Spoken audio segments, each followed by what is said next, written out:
Диалог по гагаузии. Символика гагаузского ковра.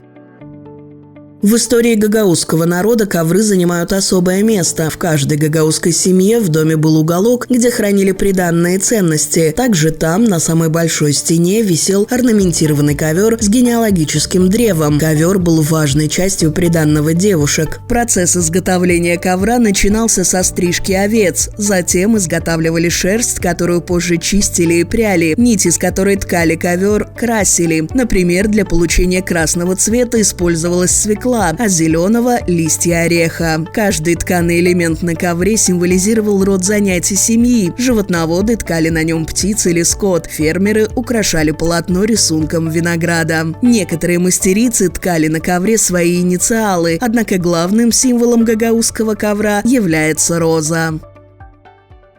Диалог по гагаузии.